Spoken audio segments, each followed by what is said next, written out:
বাথরুমে কেন স্ট্রোক হয় এটা অনেকের অজানা। আজকের ভিডিওতে সেটা জেনে নিন।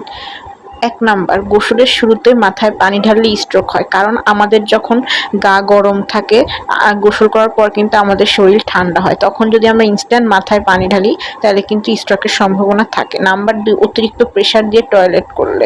যখন আপনি ওয়াশরুমে, এটা অনেকেই যখন কোষ্ঠকাঠিন্যের সমস্যা হয় এই প্রবলেমগুলো হয়। তো কোষ্ঠকাঠিন্য হওয়ার পর দেখবেন শরীর দুর্বল লাগে। এটার যদি অনেক মাত্রা বেড়ে যায় তাহলে কিন্তু স্ট্রোক হওয়ার সম্ভাবনা থাকে। খুব বেশি ঠান্ডা পানি দিয়ে গোসল করলে, অতিরিক্ত ঠান্ডা পানি দিয়ে গোসল করলে কিন্তু স্ট্রোকের সম্ভাবনা থাকে। কারণ আপনার গরম শরীর এই ঠান্ডার প্রভাবটা নিতে পারে না।